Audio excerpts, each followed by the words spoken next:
मुझे financial goal set करने की ज़रूरत नहीं है, मेरी सैलरी अच्छी खासी है, बाकी जो होगा देखा जाएगा। क्या आप भी ऐसा सोचते हैं? अगर ऐसा सोचते हैं, चलिए आज मैं आपको एक कहानी सुनाती हूँ। कहानी रिया और श्याम की। रिया जो थी ना, वो मस्त मौला थी। जो होगा देखा जाएगा। भाई आज ही सारी टेंशन लेनी है क्या? 4 दिन की जिंदगानी, उसमें भी क्या सोचना। रिया कुछ ऐसी थी। सैलरी दोनों की 60,000 अ मंथ थी, रिया की भी और श्याम की भी। लेकिन देखते हैं 1 साल बाद क्या होता है।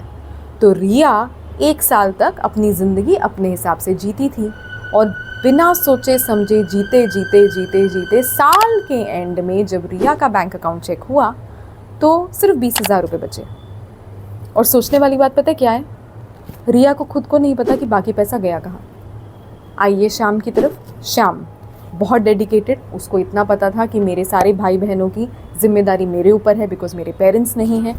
तो उसने बहुत तरीके से अपनी सैलरी जो है उसका ध्यान दिया।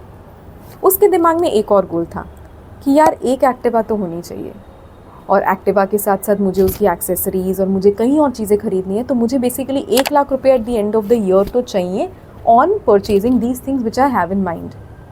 तो उसके लिए श्याम ने पहले से ही बहुत अच्छे से प्लानिंग करनी चालू करी। और वो गोल क्योंकि उसके दिमाग में था, कहीं वो भटकता भी था ना तो वो 1 लाख के गोल की वजह से वो वापस ट्रैक पे आ जाता था। और 12 महीनों के एंड में वही हुआ जो आप जानते हैं और मैं भी समझती हूँ। जो श्याम है वो अपने एक्टिवा भी ले सका, अपने भाई बहनों को सपोर्ट भी कर सका। लेकिन Riya despite being the same salary, आप जानते हैं ना उसके साथ क्या हुआ।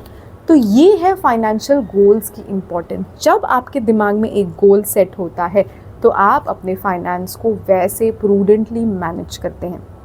और अगर आप ऐसे मैनेज नहीं करेंगे, अगर आप अपने फाइनेंसेस की प्लानिंग नहीं करेंगे, अपने फाइनेंसेस का रोड मैप नहीं बनाएंगे, जैसे एक रास्ते का गूगल मैप होता है, तो आप उसी ड्राइवर की तरह गाड़ी डायरेक्शन लेस घुमाते रहेंगे जिसको मैप के बारे में पता ही नहीं है। क्या आप वो गलती करना चाहते हैं? बिल्कुल भी नहीं। Stay blessed, all the best.